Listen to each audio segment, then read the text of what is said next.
이번에는 고전소설을 살펴보겠습니다. 그러니까 지난 시간에는 현대시, 현대소설 이렇게 지난주에 살펴봤고, 그 다음에 먼저 첫 번째 영상은 우리가 이제 비문학, 독서를 살펴봤어요. 그리고 지금 이번 영상을 통해서는 고전소설을 어떻게 좀 읽을 것인지에 대해서 좀 연습을 해보겠습니다. 일단 우리 소설은 감상할 때 뭐 중심으로? 우리 인물 중심으로 감상하기로 했죠?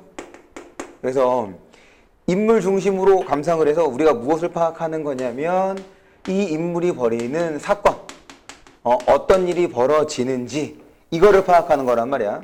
그럼 사건을 파악하며 소설의 내용을 파악하는 것이 끝나냐? 그렇지 않지. 뭐까지 할 수 있어야 돼? 사건을 파악하면 이 사건이 왜 벌어졌는지 이것을 찾아야 지금 그 장면을 통해서 주제의식, 글쓴이, 작가가 전달하고자 하는 내용을 우리가 좀 파악하거나 이해할 수가 있었던 거다. 그럴 때 지금 인물 중심으로 보다 보면 자연스럽게 현대소설에서는 시점을 여러분들이 따져줄 수 있어야죠. 그런데 우린 고전소설을 보는 거야. 고전소설을 보는 거기 때문에 굳이 시점에 대해서는 생각을 안 해도 되겠다. 왜냐면 우리 대체로 고전소설의 시점은 어떻게 돼? 3인칭 전지적 작가 시점이 되기 때문에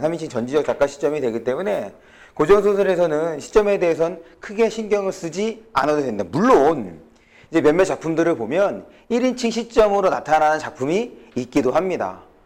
그건 이제 상당히 드물기 때문에 여러분들이 딱 봐도 딱 느껴질 거야.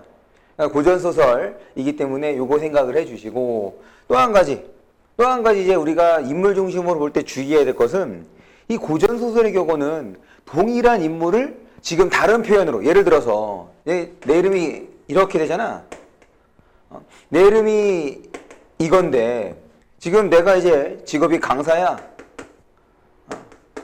그 다음에 이제 국어를 가르쳐. 그리고 이제 애들 아빠야. 누구 남편이야. 혹은 누구 오빠야. 아니면 누구 아들이야. 이럴 수 있는 거죠. 내 이름은 김종익이긴 하지만 지금 사회적으로 부여된 지위라든지 혹은 위치라든지 혹은 관계가 이렇게 나타나는 거잖아. 그러면 김종뿐 아니라 지금 이런 단어들을 이용해서도 나를 드러낼 수 있다는 거지. 내 인물을 드러낼 수 있다는 거야. 그래서 고전소설을 볼 때는 인물 중심으로 보는데 지금 가장 1차적인 인물 처리. 이게 동일 인물인지 아니면 새로 등장하는 인물인지를 여러분들이 구분할 수 있어야 된다라는 것. 이거를 신경 쓸 필요가 있습니다. 그 다음에 지금 이제 인물 중심으로 보다 보면 당연히 우리 사건이라고 하는 놈은 인물의 어떤 반응을 드러내는 거니? 인물의 긍정 반응과 부정 반응 중에서 바로 이 부정 반응이 우리 사건과 관련되는 거죠. 그래서 결국 인물 중심으로 본다는 것은 인물의 어떤 행위나 혹은 어떤 반응을 보이는지를 여러분들이 정리해가는 것이라고 생각을 해주시면 돼요. 그런데 이 소설 지문은 지문 중에서 가장 길죠. 그래서 적절하게 끊어 읽는 것이 필요하다. 이게 1차적인 내용 파악이라면 여러분들이 적절하게 끊어가는 것이 필요한데 어디에서 끊어가느냐? 바로 장면을 기준으로 끊어가는 것이 좋은데 이 장면을 구분하는 기준에는 첫 번째 시간적, 그 다음에 두 번째는 공간적, 그 다음에 세 번째는 중량.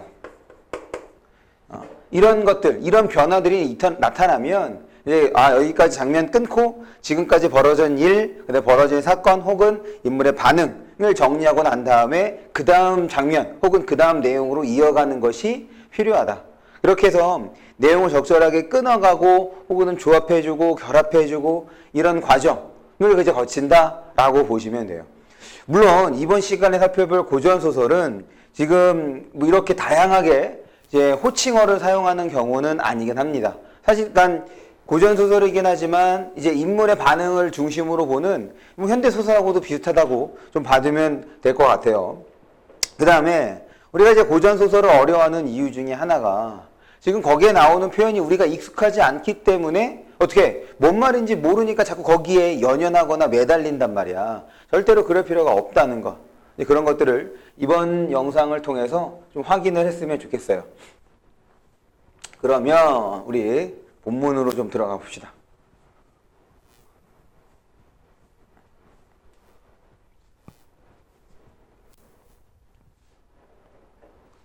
봅시다. 관찰사가 이거 직업이잖아. 그러면 등장 인물 나왔으니까 확인해야지.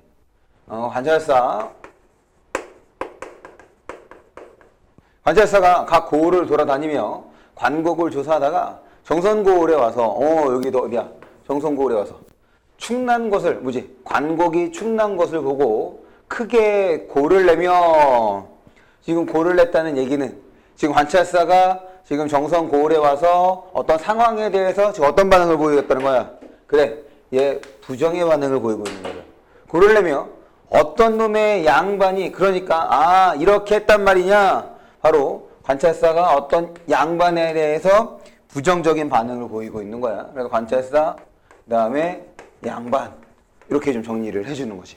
우리 머릿속에서 등장인물, 양반, 그리고 이 양반에 대해서 어떤 반응을 부정의 반응을 보인다. 이렇게 정리를 하자는 얘기인 거예요. 계속 하고 양반을 잡아가더라고 하였다. 군수는 여기 또 이제 군수가 나오네요. 그 양반이 그래 앞에서 얘기했던 그 양반이죠. 이그저 나왔으니까 확인해야지. 워낙 가난해서 관고 갚을 길이 없음을 불쌍히 여기고 이거죠. 그러니까 지금 관찰사는 양반에 대해서 부정의 반응을 보이고 있는데 반면에 군수는 양반에 대해서 지금 불쌍하게 여기는 거 연민, 동정. 이거 우리 긍정의 반응이라고 얘기를 했지. 그래서 지금 긍정의 반응을 보이고 있네. 이렇게 해서 이렇게 정리를 해주는 거죠. 계속 그렇다고 해서 무슨 딴 방도가 있는 것도 아니고 해서 퍽 곤란한 처지였다. 양반은 밤낮으로 울기만 하면서 어찌할 바는 몰랐다. 그 아내는 평생 그립기만 좋아하더니 관곡을 갚는 데는 전혀 소용이 없구려. 허구한 날 양반 하더니 그 양반이라는 것이 한 푼어치도 못 되는구려. 지금 이것을 통해서 아내는 양반에 대해서 어떤 반응을? 지금 관찰사처럼 어떤 반응을? 그래, 부정의 반응을 보이고 있는 거네. 됐습니까? 지금 머릿속에 이렇게 좀 정리를 하자고. 넘어갈게요. 한 번에 막 넘어가네.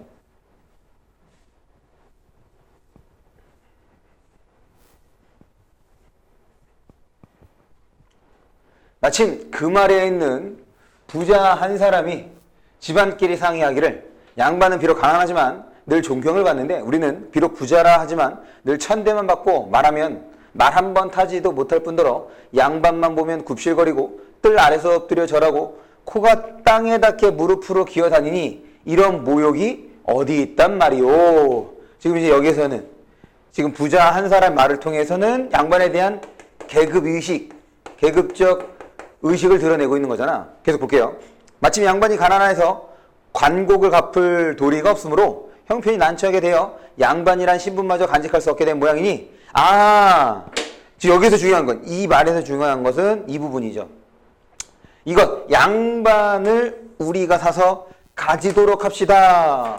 여기에는 이 부자 한 사람 평소 양반에 대해서 양반이라는 어떤 직분 혹은 이제 신분에 대해서 평소 어떻게 생각하는 거야? 긍정적으로 생각하는 거지 원했었다는 거야. 그래서 상황이 이렇게 되니 지금 우리가 양반을 사자가 됐던 거야. 그럼 여기서 벌어진 일. 양반이 지금 관곡을 갚을 수 없어서 관찰사에게 부정적 반응을 받았고 양반의 처지를 군수가 동정, 연민해서 지금 어쩔 도리가 없는 거예요. 그럼 그 안에 지금 우리가 정리는 안 했지만 그 안에 또한 지금 양반에 대해서 부정적 인식을 보였던 거죠. 이런 양반의 처지, 평소 부자는 그런 양반의 어떤 신분을 지금 긍정적으로 생각해 왔는데 지금 이런 상황에서 양반을 사겠다. 지금 이렇게 되는 거죠. 계속 봅니다. 말을 마친 후 부자는 양반을 찾아가서 빌린 곡식을 대신 갚아주겠다고 청했다. 양반은 크게 기뻐하며 이를 허락했다. 그리고 부자는 곡식을 대신 갚아주었다. 군수는 그럼 여기서의 사건은 이제 그렇게 내는 거지. 지금 이런 반응 때문에 벌어진 일, 이런 반응 때문에 벌어진 일이 바로 양반의 매매가 되는 거죠. 이걸 통해서 벌어진 일. 양반 매매. 양반이라는 신분을 사고 판 거란 말이야. 계속 볼게요. 군수는 그 양반을 위로할 겸 또한 관곡을 갚은 내력을 들을 겸 그를 찾아갔다. 그런데 양반은 번거지를 쓰고 소매가 없는 짧은 옷을 입은 채 뜰 아래 엎드려 소인. 우리 이 말 기억합시다. 소인이라는 말. 왜 소인이라는 말을 기억하냐면 이거는 바로 신분을 드러내주는 말이거든. 신분을 드러내주는 말. 그러니까 우리가 보통 이제 소자를 쓰는 것은 이제 자기 자신을 낮추는 표현이야. 그럴 때 소인이라고 하면 얘는 주종 관계임을 드러내준다고. 주인과 종. 그러니까 양반과 평민 혹은 양반과 천민의 관계를 보여주는 것이 소인이라는 표현이야. 우리 뭐 소자 혹은 소녀 이런 말들은 이제 뭐가 되겠어? 그래. 지금 이런 말들은 이 소자의 경우는 부자지간을 얘는 부자지간을 드러내주는 말인 거고 소녀의 경우는 부녀지간을 말하는 격겠지. 그래서 소자는 자기 자신을 낮추는 건데 지금 그 표현에는 신분 혹은 관계를 드러내준다는 거야. 이런 단어들은 우리가 고전 시가에서도 필요한 것들은 어떻게 하라 그랬어? 외우라고 했던 거죠. 지금 자주 나오는 어휘는 우리가 외워야 하는 것처럼 고전소설에서도 자주 나오는 표현, 자주 나오는 어휘는 외워두면 우리가 관계를 파악하는데 좀 더 수월해질 수 있다는 거. 그럼 왜 스스로를 소인 하는 거야? 이것 때문인 거지. 양반을 매매했으니까. 그런 내력을 군수는 알아 몰라? 모르죠.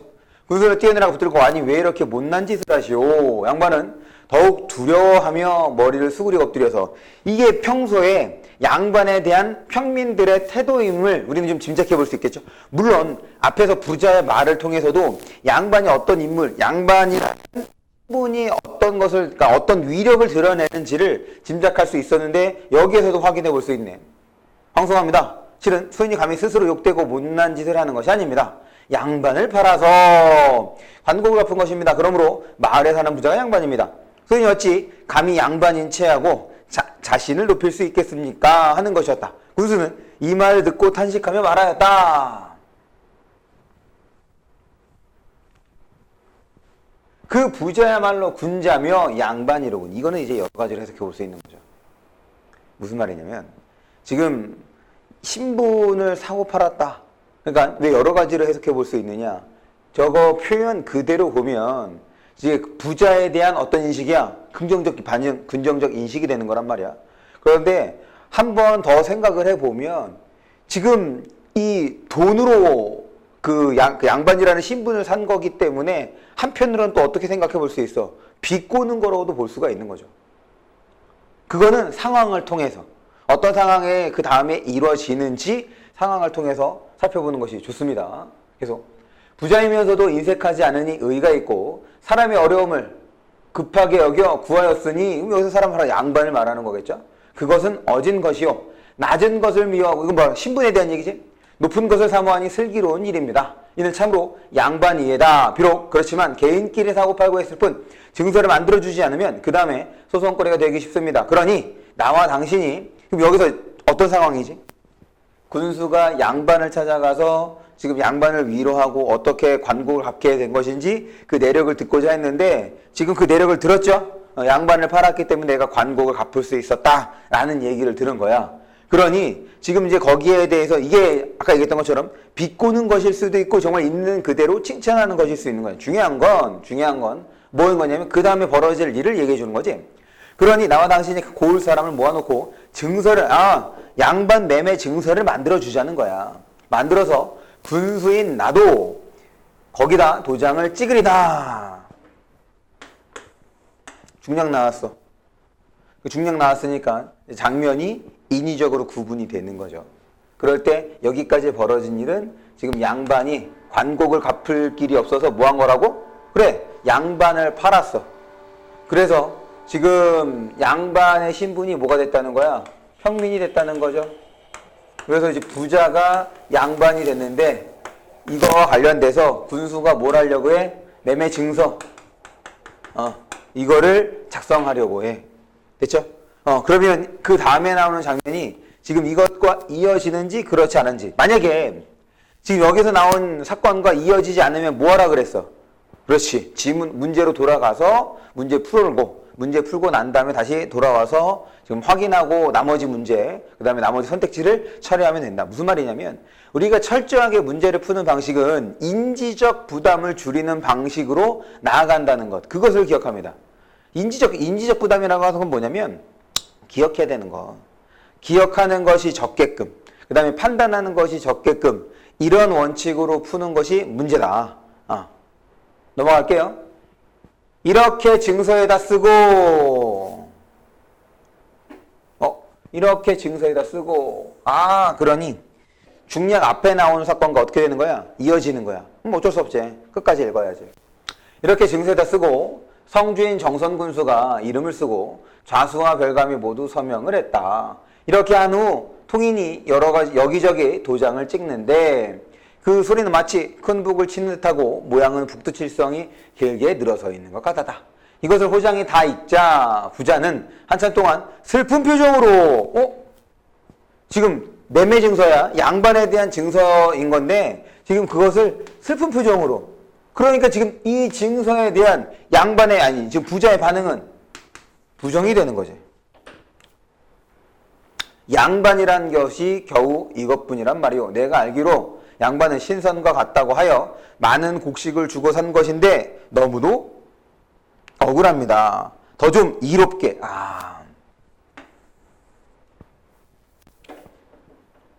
그러니까 당연히 부자는 자신의 이익을 위해서 단순하게 높은 곳을 물론 높은 곳을 흠모하는 거지. 높은 지위를 흠모하는 거란 말이야. 그런데 그것의 근본적인 이유, 높은 것을 흠모하는 이유는 이것 때문인 거네. 더 좀 이롭게 고쳐 주시기 바랍니다. 무슨 말이야?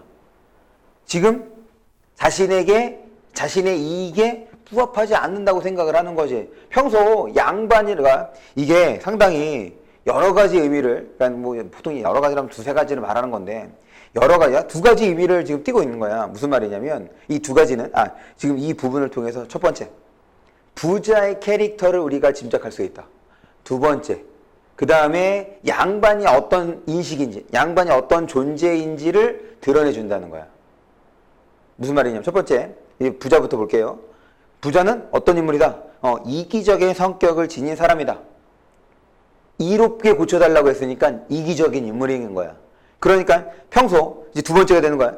평소 양반은 부자가 생각할 때 그 양반 스스로에게 이익이 되는 일을 해왔던 뭐였다? 직급이었다, 계급이었다, 신분이었다 라는 생각이 반영된 거지. 이거 좀 불합리해. 불합리한데 양반은 그럴 수 있었던 거야. 불합리하지만 양반 스스로의 이익을 위해서는 그런 것이 사회적으로 뭐했다? 용인되고 묵인됐다는 이거지. 그럼 뒤집으면 이게 한 번 더 생각하면 뭐 하는 거야? 양반 계급에 대한 뭐가 되는 거야? 비판이 되는 거야. 너무 어렵나? 그럼 그 다음 문 좀 보자.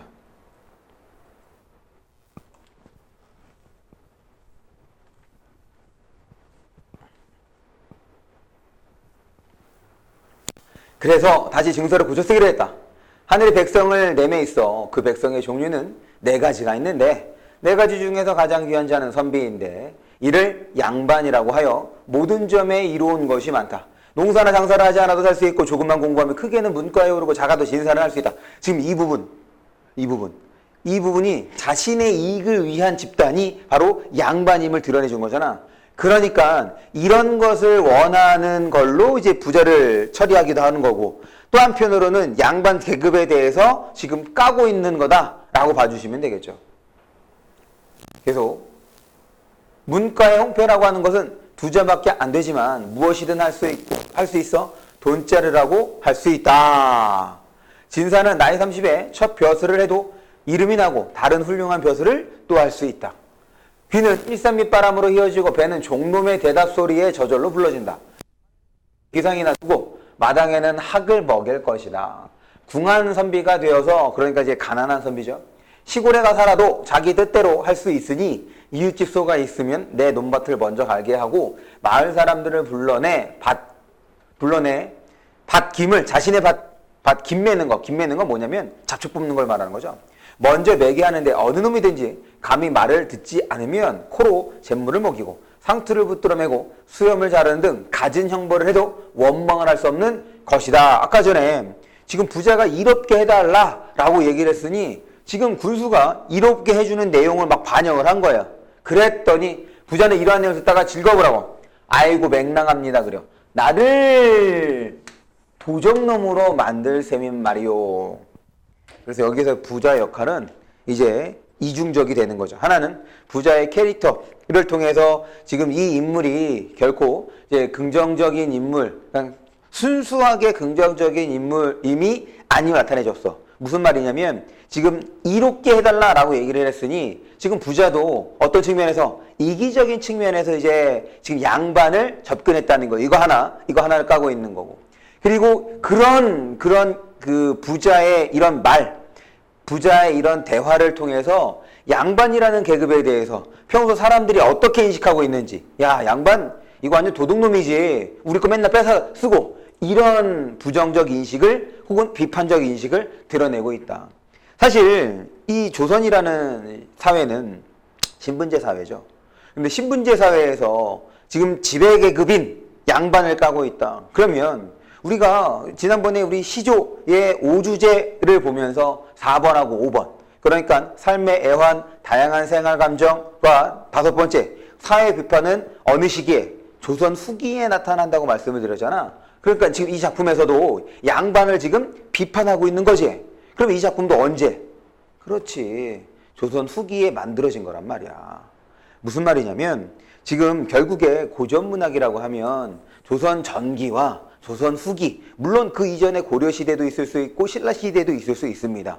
하지만 우리가 많이 접하게 되는 고전문학은 조선 전기, 조선 후기로 나눠볼 수 있다는 얘기야.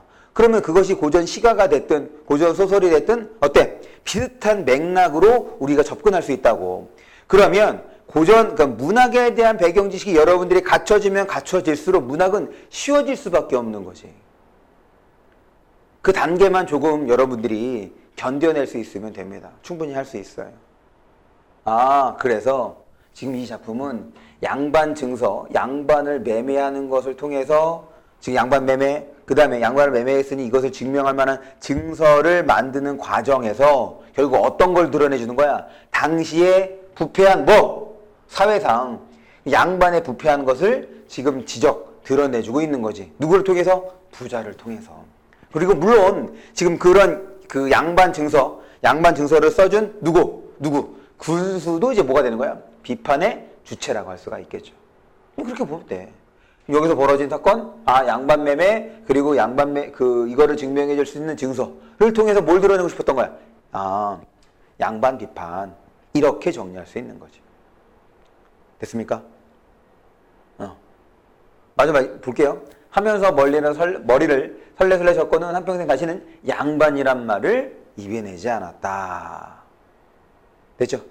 그래, 우리 지금 쭉 소설을 살펴보면서 우리가 이제 인물 중심으로 처리를 한다고 얘기를 했는데, 그러면 인물 중심으로 처리한다는 걸 다시 한번 좀 정리를 해볼게요. 이제 이걸 여러분들 생각해 볼 필요가 있어.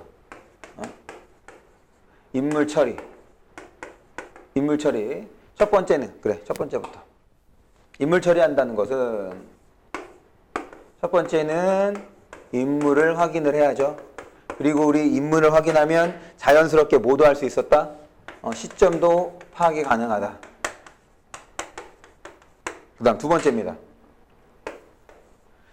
인물 확인하고 그 다음에 결국에는 사건 갈등을 일으키는 주체가 그 다음에 인물이기 때문에 인물의 성격도 파악하면 사건의 양상도, 그러니까 어떤 일이 벌어지고 왜 이런 일이 벌어지는지도 따져볼 수 있는 거지. 지금 여기에서 지금 이제 부자가 양반을 사려고 하는 근본적인 이유는 얘 캐릭터가 이기적인 자신에게 좀 이로울 수 있기 때문에 양반을 산 거란 말이야. 그런 면에서 드러난 거죠. 이롭게 좀 해달라 라고 했던 거. 성격을 파악하고 그 다음 세 번째는 그 다음에 인물의 행위죠. 인물의 행위를 통해서 인물의 반응입니다. 아이고. 행위를 통해서 인물의 반응. 그래서 그것이 긍정인지 부정인지. 그럴 때 이 부정 반응이 갈등과 그 다음에 사건으로 이어지게 된다는 것. 그게 바로 이제 인물을 처리하는 과정이다. 됐어? 그럴 때 우리 인물의 캐릭터, 인물의 성격, 인물의 성격은 많이 생각하지만 물론 사실 성격이라는 것이 엄청나게 다양하잖아. 그런데 이 성격도 이렇게 볼 수 있을 것 같아. 긍정적인 거랑 부정적인 거랑. 그러면 긍정적인 거, 그래? 여기다 좀 크게 써볼게요. 긍정적인 거와 부정적인 거에 무엇이 있는지 한번 생각을 해보자. 그럼 당연히 긍정적인 거에는 착한 거, 선함. 그 다음에 부정적인 거는 악함. 이렇게 되는 거지. 그 다음에 또 모두 부정적이다. 지금 여기 나온 것처럼 이기적. 혹은 물질적. 이런 거를 중요시 여기는 거. 그럼 이거에 반대되는 표현, 이기적에 반대되는 이타적. 그 다음에 물질적에 반대되는 거, 정신적 가치를 추구하는 거. 이런 것들을 이제 긍정적 캐릭터, 긍정적 인물이라고 볼 수가 있는 거지. 그래, 이게 바로 뭐와 관련되는 거야? 소설의 내용과 관련되는 거야. 우리가 이제 보면서 어떤 표현을 통해서 이렇게 좀 접근해 볼 수 있는 것. 됐습니까? 그래서 다음에는 현대소설을 통해서 이제 장면이 바뀌는 것과 관련해서 그 내용을 좀 처리해 보는 걸로 할게요. 그래서 오늘은 이번 영상을 통해서는 캐릭터 중심, 인물을 어떻게 좀 처리할 것인지 요거를 중점적으로 살펴봤다. 충분히 여러분들이 할 수 있다. 이렇게 생각을 해 주시면 되겠다. 오늘도 영상을 보시느라 고생하셨습니다. 물론 저도 지금 또한 늦은 시간까지 영상을 찍었으니 제 고생이 보람이 될 수 있도록 여러분들이 많이 도와주기 바랍니다. 고생했어요.